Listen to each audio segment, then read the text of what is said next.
All right, so it's like 10:12 p.m. on a Sunday night. You were on your 3-day mini vacation that you have every week. I'm on my 2-day mini vacation that I have every week. It's nice. It is I nice. enjoy it. Yeah, it's a beautiful thing. It's what keeps me sane, man. But yeah, second podcast, episode 2. Of whatever this is. Exactly. We don't even know what the name is yet. Still, Gotta man. come up with a name, man. We've had like weeks upon weeks, and we still don't know, man. Maybe once we post it, people can give us some ideas, but at that point, it wouldn't be created by us. Yeah, you're right. Yeah, we know. We just need to buckle down. It's just coming up with something original. It's just real difficult. And I'm gonna go ahead and apologize right now because I got real bad allergies, so I'm a little raspy. Yeah. A little raspy this evening. Yeah. It wasn't as bad as it was 2 days ago, so that's a good thing. No, it's horrible. Oddly enough, communication is partly important when you're serving people and bringing them beverages, because you have to, communicate with them. And, Well, I think it's weird, man. I've never had that issue where I've lost my voice before. But, hey, you remember when I told you that my tips are going to be great? Because It's happened to me before. My tips were great that night. Great fucking tips that night. People felt so sorry for me. I eat that shit up. I literally thought at the end of the shift, I was like, maybe if I just scream for like 45 minutes straight before I come into my next shift, I can lose my voice. That way I can get those sympathy tips again. But then it would fuck up tonight, man. It would fuck up tonight. All right, so we got a few things we're going to talk about tonight. Last podcast, I think we hit a few good points, but tonight we got some good ones too, man. We're going to start it off with what? The first bullet point was me. I wanted to talk about how rap is dead, or it's not. It's the popular rap that's coming out nowadays. Like I got on YouTube, and because I try to stay hip with the times, man. I try to keep up, and for the most part, I've been able to enjoy the majority of like any genre in its development, over my lifespan. But to see these rappers like Lil Pump, and especially like Lil Xan, I think is his name, Lil, and then Xan, is this like what looks to be a 10-year-old white kid with face tattoos. Have you seen this guy? No, I haven't. You gotta look this guy up. You gotta look this guy up whenever you get some time. But it's the worst music I've ever heard in my life. And they're all the same. So these, and I don't even know what, like exactly where you would plug them into like the subgenre of rap. It's all like drug based, like lean and fucking and Xanax and like cocaine, and they're gangster as fuck. But it's so like creativity's gone. Like it's very repetitive. I even feel like the beats are getting a little bland compared to like you had like J. Cole, right? Like J. Cole, like some sick beats. I'm not even as a lyricist, like he was phenomenal. But you have these rappers who have like, they're just so bland, and the only thing that they rap about is like drug use. And I know like some rappers have gotten away with that too, which has been kind of cool. Like I blame it all on Waka Flocka. I really do. Like he started that shit, man. But just to see it go downhill is a little bit, which I know like it's all like a generation. Like I've talked to like I think like Amaya at work and like some other food runners and stuff like that, and I asked them like after I saw Little Pump's They love it, man. They eat that shit up. Dude, they do. They're obsessed with it. They're like, this is the hottest shit ever. And I'm like, there's nothing here. Like, this is empty. So I mean, that's the begs the question when we were 15 to like 21, the music we were listening to, did the generation or the early 90s people think that rap was dead at that point? Because they grew up with Tupac, Biggie, NWA. I'm sure that, and there's a lot more. That's the origins of rap. That's when it started. Yeah. So they had to have thought. I mean, Eminem came out. He came out strong. He did. I mean, then Dre came out. He was strong. So. Busta Rhymes. The Chronic, Busta Rhymes. Like, I mean, so that's raw talent. Yeah. So you can look at, like Busta Rhymes. I'm going to use that as an example really quick. Busta Rhymes, he had creative, witty lyrics, and just his flow was just crazy fast, but you could still understand him. And I mean, just on time, and you just felt that shit. And I almost had like listening to Busta Rhymes, I'll like get into it, and then I feel this like welling of emotion like come up in me, and then it'll start to like swell, and then he just says something. I'm like, fuck, he just killed that shit, and I was excited. Like, You know, he was in a movie too, right? I didn't know that. Yeah, with Steven Seagal and who else was it? I think it was Ja Rule. No shit. Yeah, and he was just driving this big ass Hummer, and there was a snake in it, and he got in a wreck. But he was a bad guy in it. But sorry. No, that's no. Busta Rhymes gets you fucking going. I know, right? But it's like creative. It hits you on all levels. Who's faster, Busta Rhymes or Twista? That's the question, man. Twista was hitting it hard too. I think Twista's faster. Yeah, I think he is. But honestly, I enjoy Busta Rhymes more than Twista. But he can. Oh, that's Celebrity Overnight though. Yeah, good shit. Celebrity Overnight. But then that was when Tech came out with Midwest Choppers. I mean, having them both in that song. I don't think a whole lot of people appreciate Tech Nine for how he brought people together, like rappers like that you would normally not hear, like collaborate at all. Yeah, he's good about that. That's true. Like, still, so many people don't even know who the fuck Tech Nine is. I know. He's still my favorite rapper, man. Well, I think that you make a great point to even bring this up, that rap is dead, because everyone we've just mentioned now, and then you compare it to what's being put on, like you were talking about with Lil Xan and Lil Poopy and Lil Dicky, and Lil Dicky's not too bad, but no, Lil Dicky's good, man. Yeah, but you're right. It's just like what happened. So, and I think, I mean, if it makes money, it makes sense. Like, I'll be the first one to say that. Like, if you can go and you can be Lil Pump, and he's 17, by the way. This kid is fucking 17. Face tattoos. Like, okay, I'll give him something for that, because you get face tattoos, you are very much saying you are going to be in this profession for the rest of your life. Like, you can't go off and do anything else. You know, that or in jail. Or the same thing like Stitches. Stitches fucking horrible too. I fucking hated that guy. I thought, Stitches, I'm gonna put cocaine in your ass. The Miley Cyrus song. It's something about Miley Cyrus. I heard it, man, but I don't go that far. I listen to YG Radio on Pandora. So this is like all these new rappers, which don't get me wrong, Stitches I don't think ever got as famous as like Lil Pump is getting right now. But okay, I'm gonna get back to this. If it makes money, it makes sense. They're making a shit ton of money. Good for fucking them. Like, if that's the market now, like, great. I'm glad you're making money. It's just depressing to me because it doesn't have that same, like I said, like, emotional tie to it, to where it's just raw talent. Because I really don't think these guys are really that talented. I think it's a straight image thing with this new generation of rappers. Like I said, they get the face tattoos. Like 6ix9ine, Lil Pump, Lil Xan, they all got the fucking face tattoos. They all have the crazy colored hair.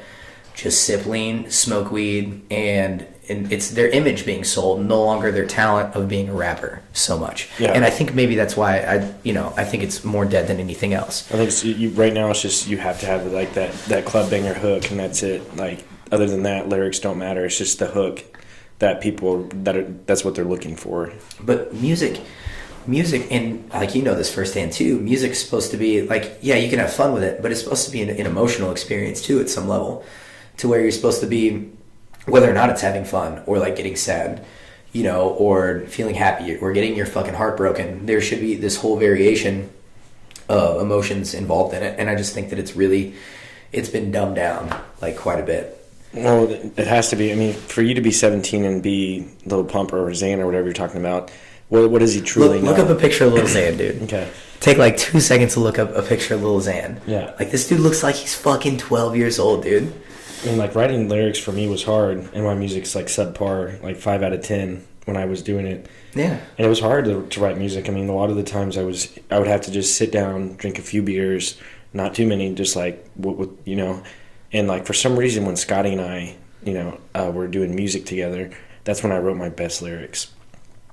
Oh, it's all about the environment, man. Yeah. You have to put yourself in the right environment for anything. Yeah. Like, I couldn't watch fucking or listen to like a Martha Stewart fucking podcast when I'm trying to deadlift, like, for a PR at the fucking gym. Like, I want to listen to fucking Pantera. Yeah. And like fucking Slipknot. Like, who is this guy? You've got to be kidding Dude, me. this dude's famous as fuck, dude. He's gonna come shoot us up, man, or something like that. We're talking shit on him. No, he Add won't. a couple more tears to his face. No, then, yeah, doesn't he look like he's 12, bro? Yes. This kid is like the hottest shit now, man. I kid you not. Oh goodness. It is what it is. I mean, Yeah. fuck. And like I said, if it makes money, it makes sense, right? Like you're doing something, like you make a shit ton of money. Like he's nationwide tours, like off some stupid shit though. But if it's stupid shit that's fucking getting, in my opinion, it's stupid shit. If it's stupid shit that's making you all your fucking money, well, good for you, man. I just don't think it can't last though. No, I mean, there's plenty of talented artists here in Kansas City that do really well, and they make great music and that are 10 times better than this kid. And I mean, like, where was that outlet? You know, did he just have that one song with one good music video with just that one hook that sold him, and now that's how he is where he is because that's how easy it is? I guess I don't know. True. And I also think these new rappers that are coming in with like the face tattoos and fucking everything, I think they're like the new boy band, is what it is.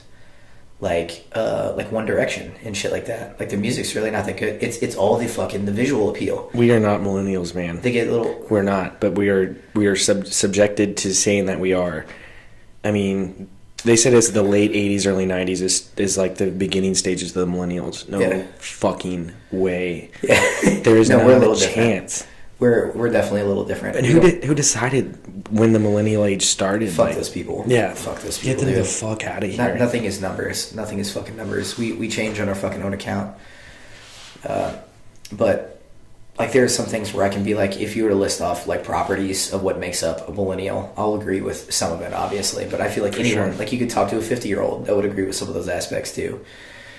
But well, out of all these shitty rappers, there's eventually going to be another Eminem or another Tupac. It's bound to happen. It's like Peyton Manning in the NFL or Tom Brady. There's going to be that one great person, and there's going to be another Tom Brady, bro. Eventually, yeah. But I'm saying in the better be in the NFC, man. I don't want him in the AFC again. No. I'll tell you that. In the rap game, though, it's got to happen. It has to. It's bound to. It's just a matter of when. No, and you're right. Because, I mean, right now, everyone's making the level so low, so whenever that person does rise to the occasion, they're going to be a fucking god in the rap game. Yeah, and once again, I don't think their shit's going to really last, because it lacks the raw talent, like a bunch of other rappers have. But yeah, I mean, like I said, makes money, makes sense, good for them. I can't hate on them too much. They make a lot more money than me. They probably have a lot more fun than me, so. Yeah, 17 being that famous, I mean... Yeah. I don't care though. I would still never get a face tattoo, man. Like I just don't see why that's appealing. You remember when Gucci Man got that ice cream, like that 3-scoop ice cream cone tattooed like massively on the side of his face? I'm like, that is some stupid fucking shit. Like, how fucking high did you get to fucking decided you want a fucking ice cream cone tattooed on the fucking side of your face? That was. Well, I think bringing that point up is that's gonna be kind of like what we're going into with our second point. People's differences, will we ever get along? And the reason I say that is like the reason like some people don't get along or we never will, one, there's too many people on earth, right? 6 billion people, they say, whatever, 360 million or 350 million reported people in the United States. People who get face tattoos and people who don't get face tattoos, maybe that's not a good point, but like their thought processes are different because obviously he decided he's going to get a face tattoo. Yeah. You know what I'm saying? Yeah. So I mean, I guess that's not a good way to bring it in the subject, but either way, we're going to hit it hard. That's fine. We'll hit it hard. You got to break it down a little bit more for me. Yeah. So recently, I drive to work. It's only like a 4-minute drive, and especially with everything that's going on in Florida with all that stuff and what's been going on in America for the past few years, whatever. The free T-shirts that they're giving out in Florida right now? Yeah, I'm sure. I heard about that, man. I want to get down there for that. But it's like everyone has their own views on gun laws, and that's never going to change. Like you're going to have this half the people agree and half the people not, whether it be Democrat or Republican, I don't think. But it's just like I don't think like moving forward as a country, it's going to be extremely hard because we're so divided. You know what I'm saying? Our differences, everyone has so much differences in their mind with the way they think that it's never going to be a great country again. Everybody, hopefully, I hope that's not the mentality. I think hopefully one day America will be made great again. It definitely isn't happening now. But what I will say is people walk different paths in this life, which creates, and everybody's morality is different. there is no set in stone. Like some things are very, you know, black and white. Like, you know, you shouldn't kill somebody, you shouldn't steal. But then you start getting into other things. People have different opinions on how things should be handled. Their morality changes just based upon the life that they have lived so far. That's really all we can rely on is our previous memories and the life that we've lived so far. Excuse me. And I will say this, another reason why, and you're just talking about us being divided as a country, I think that we feel validated on an individual level, not so much whenever we're agreeing with other people, but whenever we can tear somebody else down about what they believe in. So, because it heats us up. Like, I think we as a country, we love to get heated up about some shit. Like, we love a good controversy. Like, this is the reason why there's, like, People Magazine and fucking, like, you know, just all this shit. Like, even small shit. Like, we just love to, you know, have drama in some way. And I think we can escalate that and to the point to where it's bad. But when we should really be uplifting and more listening, and because I don't think we argue in the right way in America at all. I think we're really bad at that. And one of the problems is, and I'm probably bouncing around a lot here, is social media. The fact that we don't have to be face-to-face with somebody anymore to have a conversation. Right. Because if you're going to be face-to-face with somebody, you're probably going to be a little bit more relaxed and just a little bit more calm, just given a fear aspect of, is this person going to punch me in the fucking face? Exactly, but for what I say. You're not being truthful at that point. You know, we've gotten to a point now where if you are sitting next to that person, you're not going to say what's truly on your mind. But you can't say what's truly on your mind, but it prevents you from being so heated and so like you're not so rash and you're not so harsh. As to where online, you're in the safety of your own home, and you can literally just say whatever you want, and there's no actual personal interaction with the person that you're debating with. So as opposed to actually like sitting down and getting like the vibe of them as a person, even though they have a different opinion than you could have the whole human aspect of being able to look them in the eye, see their body language, have a conversation, you become calm, shit like that. And also, once again, for the whole fact that if you say some real fucked up shit, they can punch you in the fucking nose. Well, I mean, but I think that brings a lot to it. Like, I don't think we're meant to communicate over social media like how we are. Like, no, I think it's so much better in person. That's not embedded in us. That's not in our DNA at all. It's literally not. Like, that's not how we're built. So I think, getting back to this, I think social media sparked a lot of people are able to get riled up, and those people are able to corral other people into what they think. And next thing you know, it's just this wave of enraged people, you know? Yeah. Well, I mean, I bought into it, when I was younger, and obviously that's not the case now. I try and be like what you're saying, is actually have face-to-face contact. But I guess where I'm trying to go with this is, like, when America first started in the early 1800s, 1700s. Well, 1776, whatever. But you know what I'm saying. Yeah, I got you. So early 1800s, but late 1700s. Either way, I wonder what the thought process was then. I wonder how people got along. I wonder what made this country so great and it lasted so long. It was like, that's 200 years. I mean, up into the early 2000s, that's obviously maybe the answer to my question is the internet.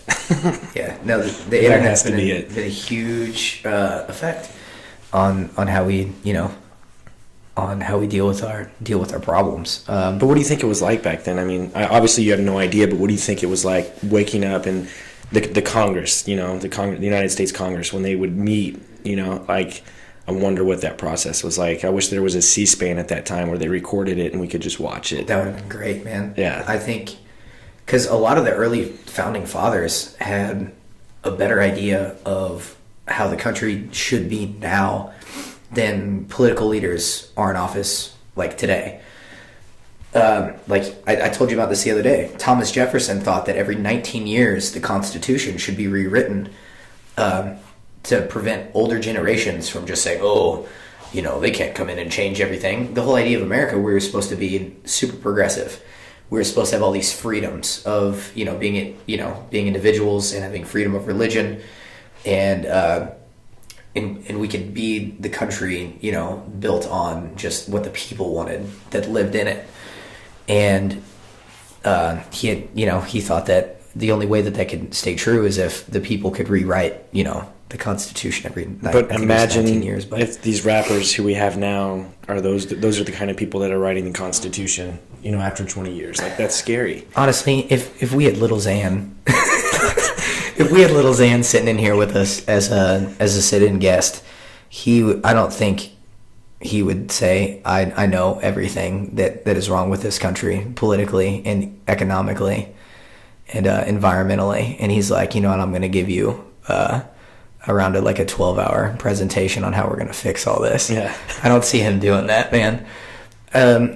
I think we're still smart enough as people to back up the people that actually know what the fuck they're doing to some extent, even though it gets real fucking hazy up top because you end up only getting two options when it comes to an actual presidential election.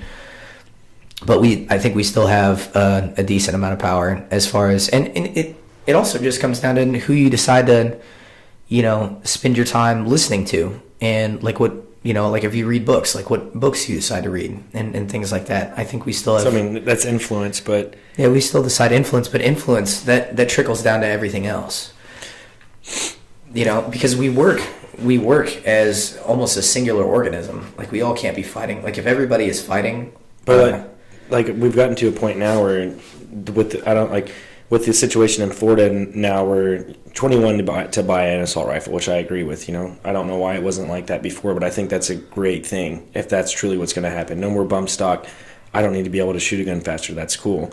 Those are common sense kind of things, Yeah. But there are things should be pretty fucking common sense. Yeah, but there are things like the Patriot Act and stuff like that gets pushed on us, that takes away our privacy and stuff like that. Where those people's differences obviously shaped our differences. They're putting us in a position. I think people come up with laws like that whenever they can't find a solution to the problem.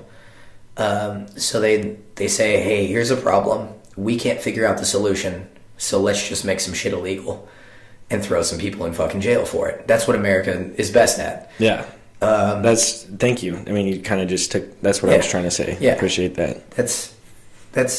That's how it's been. George Bush is like, okay, 9/11 just happened. I'm going to throw down the Patriot Act down your throats. Those are my differences. I don't know how to take care of it, but this is how we're going to take care of it. We know there's a problem, and we don't want to take time on the solution, so we're just going to make some shit illegal. Which I get real big into the Bush administration conspiracy theory, so I'm not going to get into that as far as the Bushes go. Fool me once, shame on you. Fool me twice. I grew up with the Bushes. I grew up with George W. Bush as my president for since I could remember as a kid, because he had two terms. Back in the what was it, 94 he got? No, so it would have been, I can't remember, 96. It was 96, yeah. 96. So I was it was 5 years old. It was 2000 to 2004, and from 2004 to 2008, and then Obama was 2008 to 12 to 16. So that was when I was first coherent as a kid. I grew up with the Bush administration. Anyway, that's getting off topic. But so this is what it comes down to. Even though there is a more rational solution to things, we just don't take the time to fix it, because in America, I know for a fact, we have the financial resources and the funding to be able to fix these things, but we spend our money in the fucking wrong places.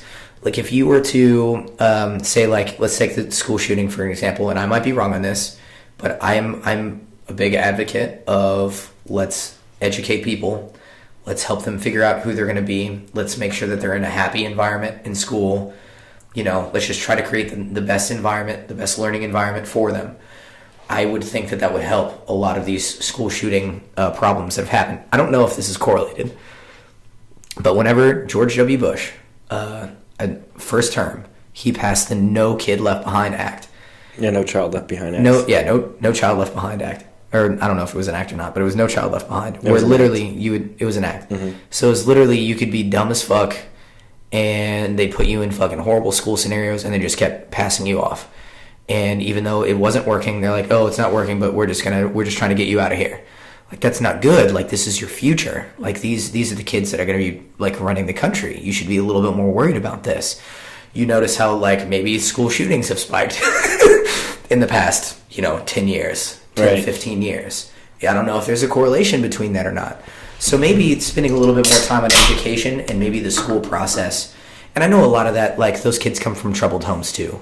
And I know, like, just being a kid is fucking hard in general, like fitting in, but and like figuring it out. But we could definitely do a better job. There are differences, like, in order for them to do something like that, where do their differences change? You know, that's just like the crazy aspect of that. That's the kind of point we've gotten to, is that people's differences are getting so out of control to where they would do something so violent. Yeah, and it's outlandish to us. It makes no sense. No, like, to do, there's like nothing worse than killing a kid, like, right? Than hurting a kid in some way. It's horrible. So to see that happen, and to see it, you know, happen so much, that these people have to be in just horrible mental states.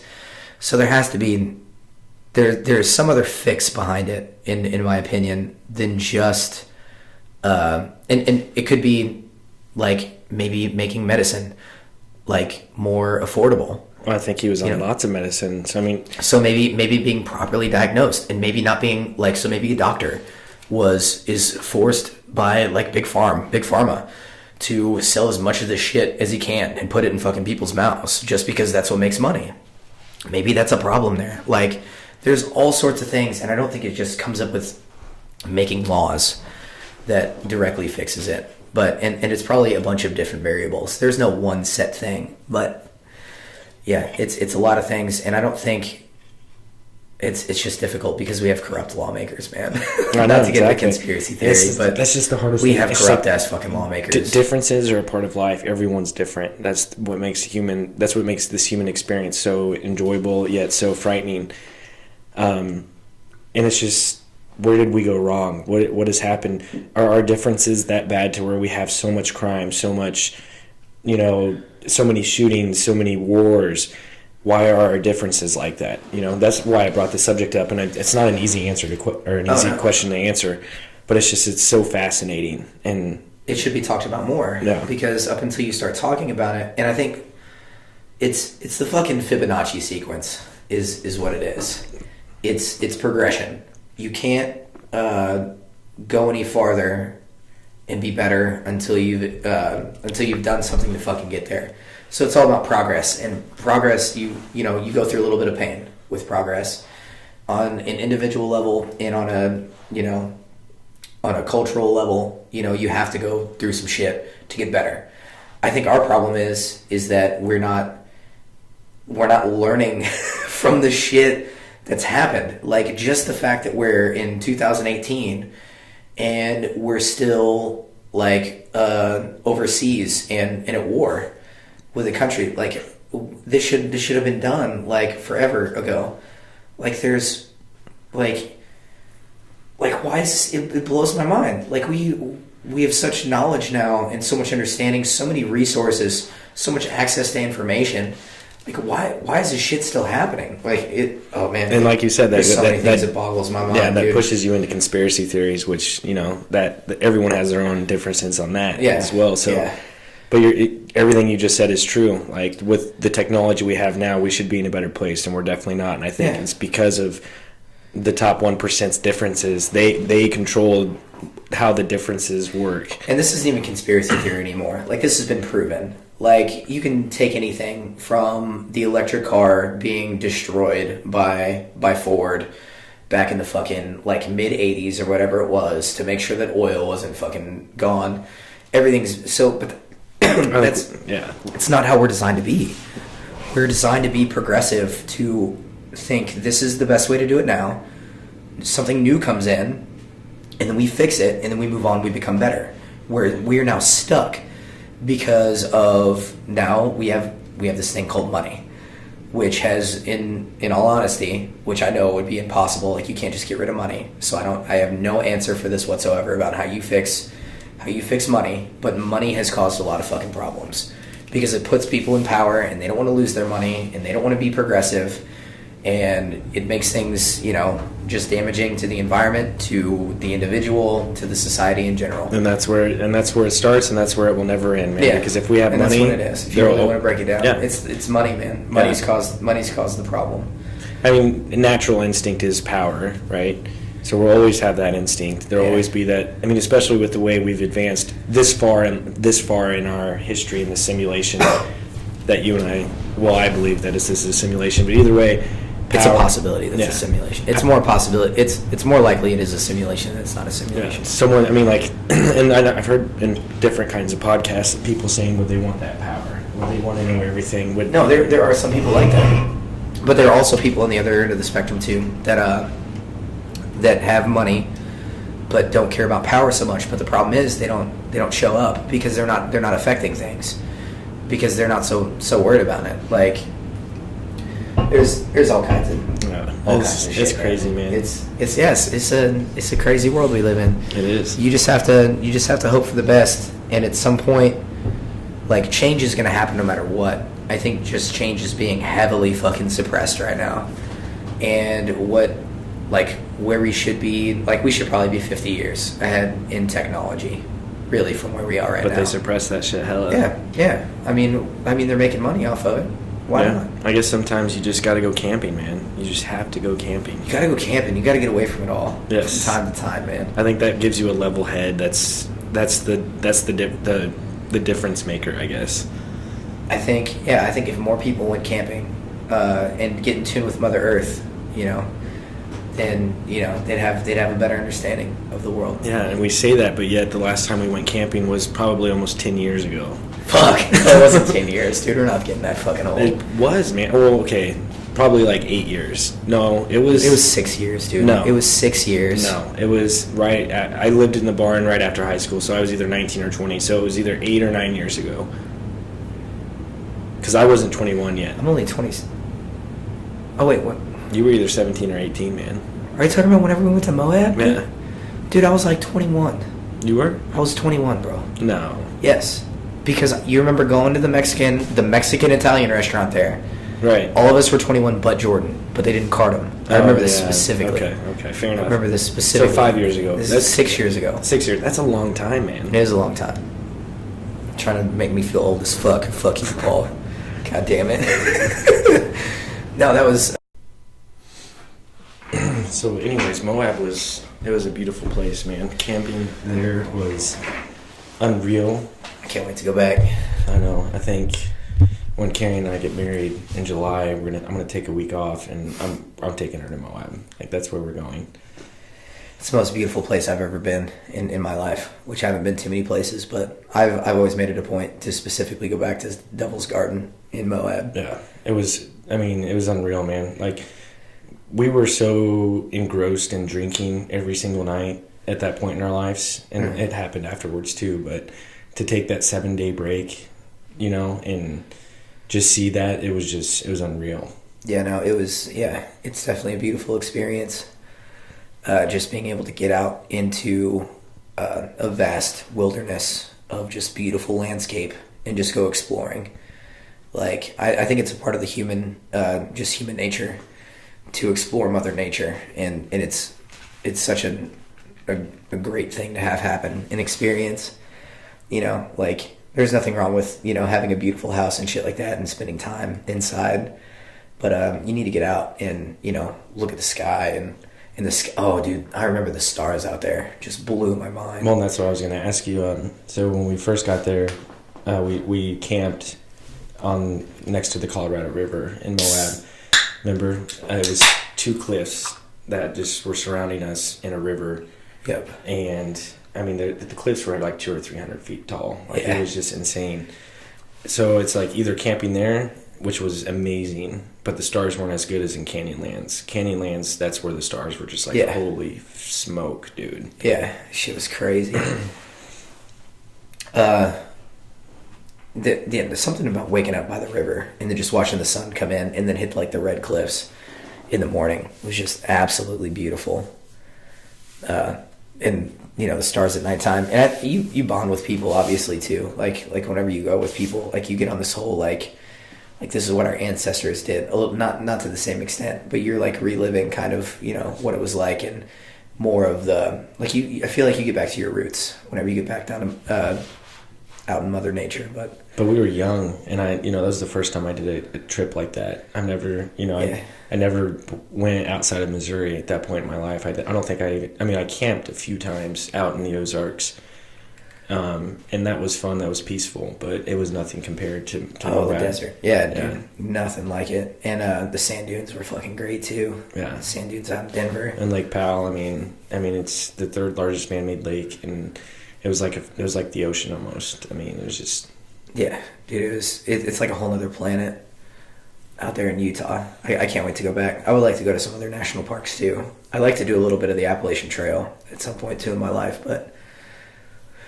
It takes time. You got to take off work and, Right. And I don't know if I appreciated it as much because it was the first time I ever did it.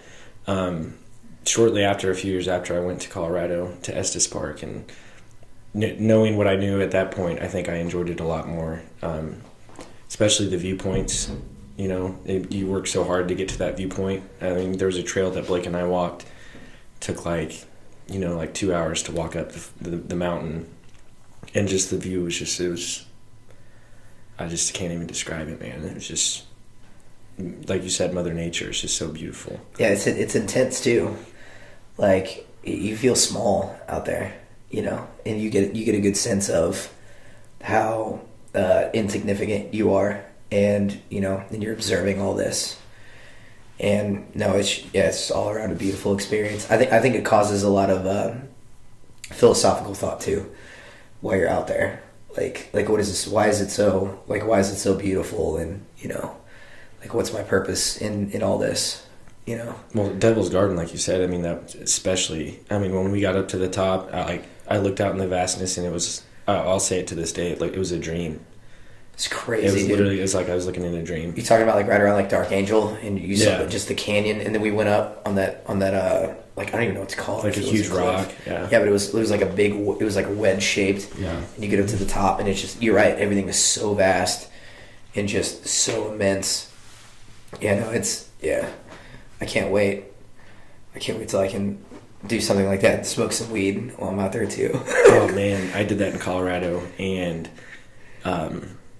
there were some foreign exchange students that were with us that had lived with Blake's parents, and we went into the tent, and we smoked a bowl, and that's the first time I've ever done something like that in Colorado, which it's legal or whatever, but yeah, like it scared the shit out of me, man.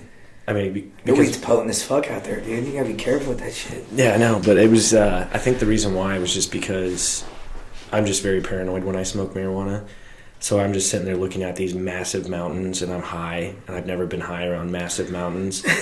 And I'm just like, holy shit, like, there's going to be some airplanes that come in here right now, and they're going to start fucking bombing these mountains. I don't know why I thought that, but that's what I thought. That's aggressively paranoid. Yeah. Holy shit, dude. It was, but like... You're on some potent fucking grass, man. Yeah, but you're right. I mean, I think it would be really cool to... I think now if I were to do it in any special spot like that, I would be fine. I would appreciate the moment. Yeah. I think like especially psychedelics in general, psychedelics and nature go hand in hand. To be out in nature and smoke a little bit of pot, or even like mushrooms or some stuff like that. Like, you have this very much, you get a better sense, even though you never really find an answer to it, but you do get a better sense of, your place in the universe. I like the thought that we are just a focal point in the universe where it's become aware of itself, kind of thing, but. Well, and when you go camping, it kind of holds true. I mean, because it's just so special. Yeah. No matter where you camp at. Like, I remember some experiences, just like taking shrooms and going and walking around just the woods with my friends just here in Missouri, and just having this like priceless experience. I was like, there's no money that could ever be put on this experience that I'm having right now that would ever like take that away, kind of thing. And it was making me think more of the experience and the life that I'm living here is more important than, just like mundane job or, the troubles that I'm having. Like, there's so much more, involved in it all. But yeah, that's where we got lost, man. We don't respect Mother Nature. No. We respect our cell phones and our iPads and our computers. Which, you know, they have their place, but I even find myself, like, so I've been on Imager for over a year now, and I've even gotten to the point to where if I see that a post is, like, really long, I won't even read it. Like, I'm just like, this is going to take, like, 3 minutes to read. I was like, screw that, I'm going to go to the next post. Like, that's how, like, I'm so short, not like, short-tempered, but I have such a short attention span toward things to where I just want to have this constant influx of, like, short bursts of endorphins, you know, just from this, like, one app, and I'm like, fuck, this is a problem. Like, I don't ever sit down and, you know, take time and be patient and just appreciate. And that's what nature does, man. You know, and, yeah. Especially if you're climbing mountains in Colorado, in Estes Park. I mean, there's no short attention span because you have to hike 2 or 3 hours to see that viewpoint, you know. You're hiking 2 hours up this mountain because there's just a lake, a small lake up there, you know. Like, you don't have an option of a short attention span. You have to work for it. Yep. You get up there, and there's just this lake in a mountain. And your reward is the experience, right? Yeah. And there's nothing better than that. It's such a great feeling. Oh, I can't wait to fucking go back. I miss that shit. Well, I mean, even like I said in the Ozarks, the Ozarks is beautiful, you know. During the day, I love, for some reason, camping at night. That's just camping, you know. Is when everyone's just sitting around the fire, even on like a canoe trip. That's camping. Yeah. You know, like sitting there, you got the fire going, everyone's just like, it brings you back to your roots. It brings you back to mankind. That's how it started, the fire. And yeah, like if you're sitting, there's something still mesmerizing about fire to us, even in this day and age, which is something that's so simple, but we can sit there and just stare into a fire and be amazed by it. Like, this is an ancestral thing that's been passed on to us that we were just fascinated about, being with other people and sitting around a fire and either just, you know, or just either having a conversation or even just like sitting there in silence or eating food or whatever it is. There's something about being outside around a fire that's just, you know, you get this great feeling of, holy shit, that's what people were doing back before they were even like writing down their fucking history, you know, like this is what our ancestors were doing. You know, it's a dope experience. so if you had it your way, would you rather live like a camping style life, you know, like constantly, every day, every night? Granted, you have like a log cabin and you're safe from the environment, or would you rather live in the like the life we live now, the mundane work? Oh man, I don't think what I like always changes so much. Like, I'm so inconsistent, I feel, on what I like and what I want to do at the time. I feel like it would have to be a good balance. Like, I would love to live like somewhere where I could go out my back deck and then see mountains. Like, that would be dope. Maybe not so much like live out of a tent or anything like that, but maybe live in a place that had more, you know, just a more beautiful landscape than Missouri. I'm not saying, like, I love Kansas City, I love Missouri, but I know the scenery can get a little bland out here. Yeah. But yeah, and also one thing I thought, like, if we were to live at like a house at Devil's Garden, maybe we would quit appreciating it because it would all of a sudden just become an everyday fucking thing. Maybe why we appreciated it so much is because we came from, you know, not being able to see more than, you know, like 400 yards, you know, in either direction, you know, and then you hit like some trees and stuff like that, which there's Missouri in spring is fucking pretty. Yeah. Like, you catch Missouri on the right day, it's very pretty, but not the vastness of the desert and stuff like that. But I don't know, maybe we'd end up not appreciating it so much if we actually lived out there. I think you would. You would be able to appreciate it every day? Yeah. I mean, it's like saying if you live next to the ocean or you have a beach house, you wouldn't appreciate the ocean. Like, growing up my whole life here, if I were to move to the coast and live in a beach house, I would appreciate the ocean every single day. The ocean is scary, man. It's very scary. It's frightening on every level. Like, and I know that's like where we came from. Like, we came from the ocean, right? So they say. So they say. But that's just a vast fucking just abyss of life and just danger and death and just constant, like, evolution and shit happening right there. I'm like, I don't know if I want to live by this. No. Like, I can go hang out by there, you know, sit on the beach and get burnt, you know, and have to put on aloe vera for a week straight and fucking pop pennies, you know. But You flown over the ocean or no? I have never flown over the ocean. That's scary, man. When we went to Aruba, 3 hours, just all ocean. Just all ocean. Would you be down if they played Castaway with Tom Hanks on that flight to Aruba? Would you be okay with that? Yeah, I think I'd be all right with it. If I knew that we were going to crash and I could just land and I were the only survivor, I mean, it would suck. Bro, you're not Tom Hanks, bro. You're not living through that. Only Tom Hanks can survive a plane crash like that. That's true. It's very true. That guy could do some gnarly math, too. Really? Yeah, you remember the movie? He was doing all kinds of, like, math and stuff to calculate the days in the cave, and he was... like where the sun came in, he had like this like figure 8 where he knew what months it was because he had to figure that out when the tide was the lowest. And like there was a whole bunch of people were talking about how that was stupid in the movie that he was able to do all that and like build the ship and be basically a sailor and be able to get out of there. But there's this one scene in the beginning of the movie.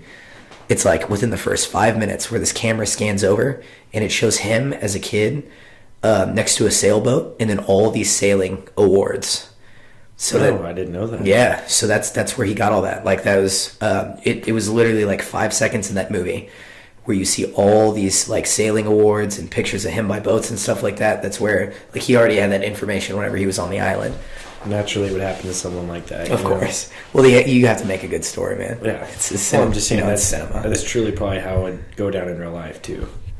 Yeah, I don't know. Maybe. I don't know if anything's happened similar to Tom Hanks in Castaway. No, I hope not. That would be a horrible thing. It definitely has. I mean, we could look it up, but I know there's been people who have been stranded in the ocean or on islands and have been recovered.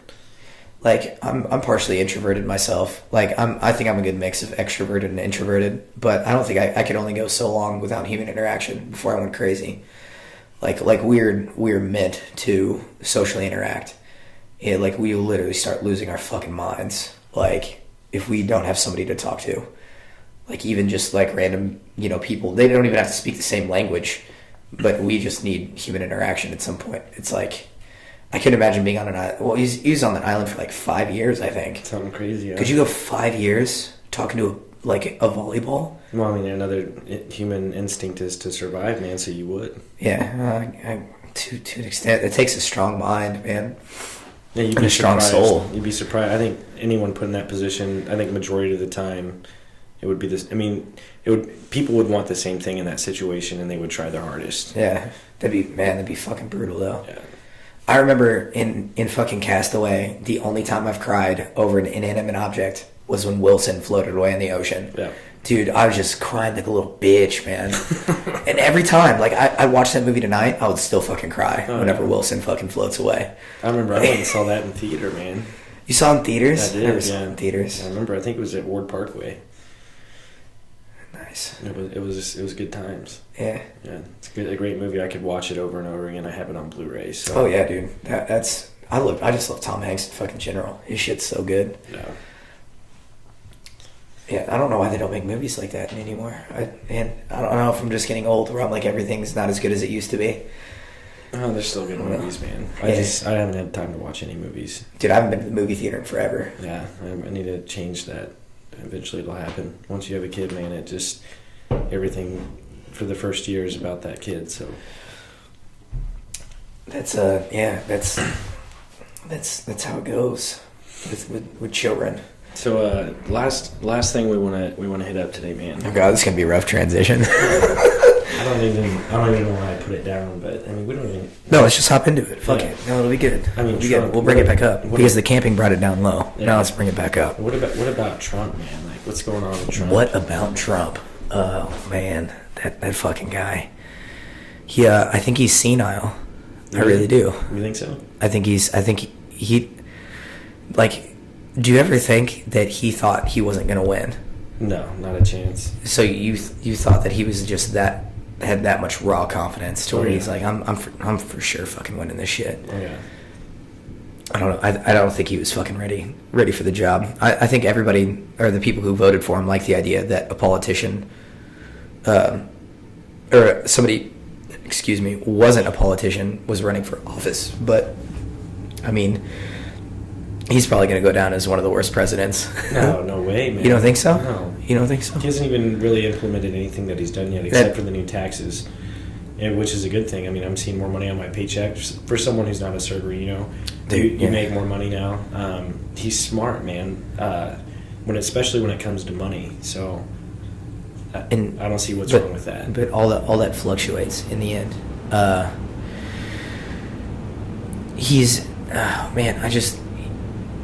It's the way he presents himself, and for me, it's just like, and don't get me wrong, I would take Trump over any Clinton any day. Oh yeah. I think the whole Clinton administration is just horribly corrupt. I think they've done horrible things.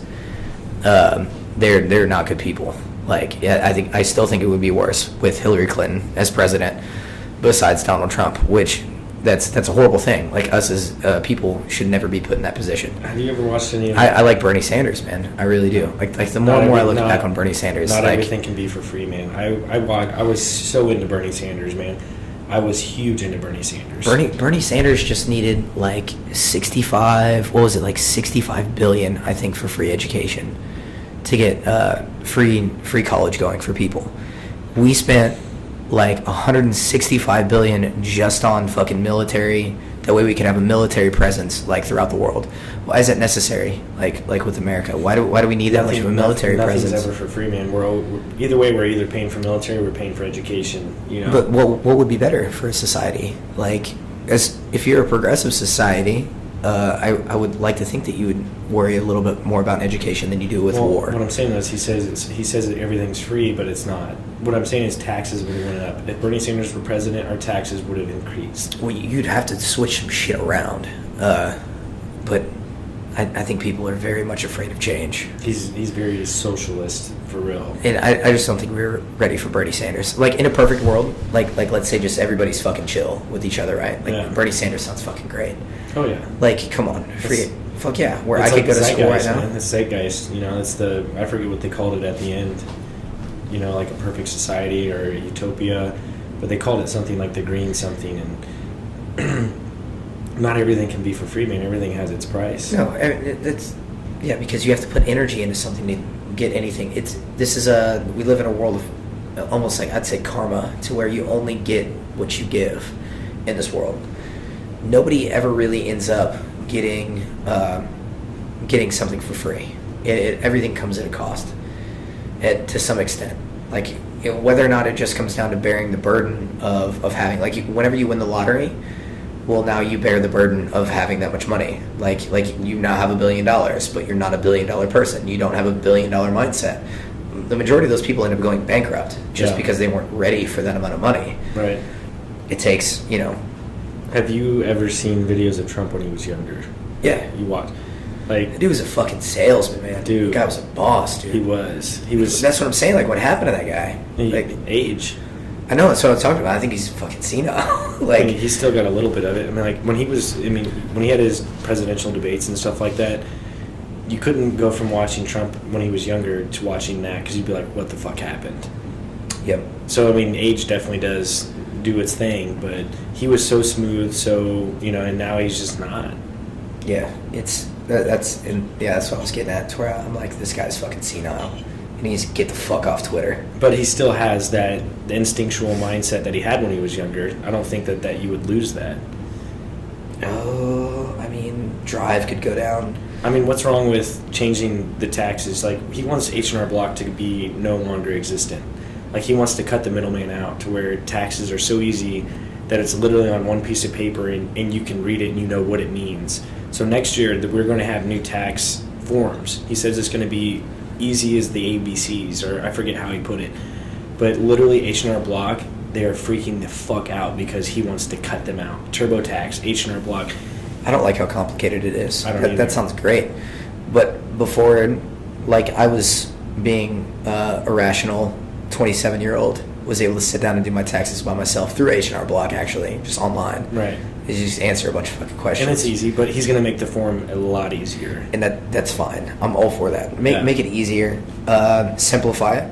Right. Make it simple, stupid. I'm big on that saying. But also, honestly, before he went doing that, I would also like to see all the shell corporations of the multi-billionaires not be able to have their fucking tax fraud to where the people like me and you end up paying for everything. Let's focus on that because I think that's a bigger issue. He's a billionaire, right? I think. Yeah. Oh, so of course he's going to look out for his fellow man, the top 1%. Cool, whatever. But I mean, I'm getting more, and so the Democrats come out with something. They do their research, and I haven't done any research. But they're saying in 2027 it's going to hurt us in the long run for the tax plan that he has now. I don't know how much truth there is to that, but either way, it can't get much worse. I ended up owing Missouri $250 this year, like give or take like $10, $250 that I have to pay out of my own pocket, and then after the $700 penalty, $700 or $800 penalty because I didn't have health insurance because I don't believe in that shit. I don't like socialized fucking healthcare. Bro, you could have easily lied on that and said you had it, or your workplace didn't offer it, and they wouldn't have charged you a penalty. I don't feel good about the IRS are a beast, man. I did that last year. The IRS are a beast, man. Yeah. We can edit this part out, Paul. Yeah. What I'm saying is you could have definitely just. You could have said. But if this is society, and I'm a part of society, this is what they're asking me. It's called the Affordable Care Act. So if Ed Gieselman, or if our owner, he doesn't offer you health insurance, or if it's not reasonably priced, then you can say, no, I was not offered reasonably priced health insurance, and you don't get that penalty. Either way, it's done with this year. This is the last year that you'll ever get penalized for. And that was another great thing Trump did, man.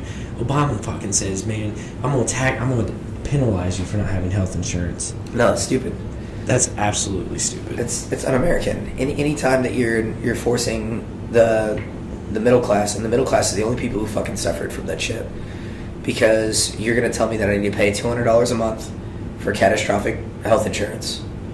Or garbage health insurance. Yeah, garbage health insurance. Obamacare is fucking garbage. Like it's a waste. And I'd already been to the hospital. Like, I already have fucking hospital bills from back before this shit was. You're not even trying to help me out with that. Like, yeah. So that's another good thing. So we have Trump doing the tax plan, and he got rid of the penalty. So that's two good things he's already done. I've always backed Trump up when it came to getting rid of that the Affordable Health Care Act. Yeah. But it's just. We need a higher quality of politician. I want to see somebody selfless, man. Well, like truly selfless. Okay. Like that, like Russell Crowe from fucking Gladiator. I want a fucking leader like that who like gives it fucking back to the people, kind of thing. You know what I mean? For sure. That'll never happen. No, it'll never happen. There's no way. I mean, we have The Rock and Oprah saying they're going to run for presidency next time. Oh my God. We are fucked. Our society cannot have this mentality that because they're a celebrity that they fucking know things. Dude, Trump called out Oprah. It was fucking awesome, dude. He tweeted, and I know you don't like that he tweets so much, and he probably does tweet overly. But like that dude is up at like 4 o'clock in the fucking morning. He called Oprah out, bro. He's saying like, fuck you, Oprah. It was awesome. Was it just straight up, fuck you, Oprah? Pretty much, yeah. Cool. We'd have to look up the tweet, but he said, fuck you, Oprah. Yeah. Celebrities shouldn't be fucking running for, office. You can't, because they're famous and you're, like, awestruck whenever you see them. They're human beings just like me and you. Exactly. Like, what makes them more valuable as a person and their opinions more valuable? Because they have movie deals and they act well. If anything, that should be scary to us because these celebrities put on a fake, false, they lie for a living. Celebrities, like these actors specifically, lie for a living. So you want somebody who lies for a living in office because they can put on, if they're a good enough actor, now they can act in front of you, which I know that's what all politicians do in the same place anyway. So I know they're closely related in a way, but that's not making things better. I think you're going a step backwards in that direction. Well, I think all the politicians are actors either way. So no, yeah. So I guess he tweeted, just watched a very insecure Oprah Winfrey, who at one point I knew very well, interview a panel of people on 60 Minutes. The questions were biased and slanted, the facts incorrect. Hope Oprah runs so she can be exposed and defeated just like all the others. Nice. So I mean, it was chill. Oh yeah, he's a very confident individual. Yeah. And you have to like him for that. But man, I think the people of this country deserve a little bit better than what we've been given. Yeah, I agree. But Whether or not that actually happens, I don't know. We'll see. And I'm not a political expert by any means, but I've grown up, like I said, with the Bush administration. Like I was real young whenever Clinton got out of office. Same. And he fucked a bunch of shit up, you know, as far as housing goes and stuff like that. Like we still eat the repercussions for that, but I haven't really seen a good president in my time. Like Obama, I understand that was progressive. Like he is. I know he did a lot for gay rights, which I'm big on, you know, and that's fucking great. You know, I'd back him up on that. But as far as like, and I'm sure they're. By the way, why the fuck didn't he decriminalize fucking weed? Like Obama, like come on, man, come on, dude. Like if hardcore Republicans or whatever you want to call it, man. They're so against it. Like, just give us this one thing. Like I feel like that's the one thing that my generation is waiting on, is like nationalized weed legalization. Yeah. So we can just get fucking stoned as fuck. Yeah. We don't have to fucking drink so much. Exactly. Like yeah, Bud Light they're probably like the oil industry. There's like saying fuck no, don't legalize pot. No, yeah, it's gonna kill it, dude. Because we would be able to fucking just take a couple of hits off the fucking bat, just like 2 puffs and be fucking chill, and then drink like fucking 1 beer, and then not have to fucking like sling shots all fucking night and be all hungover and shit the next fucking day. It's Obama. I know you're out of office, man, but why the fuck didn't you legalize weed, man? Come on. All right, man. Well, we're at the top of the hour. Another great podcast, man. So I think we hit it pretty hard. This one was solid. One was solid. A little less sex robots in VR porn. So yeah, we still gotta get that name down, man. We gotta. I mean, especially we could post this tonight if we thought of a name. Yeah, no, I would love to be able to listen to it. Yeah. Yeah, no. The name will be coming soon. Yeah.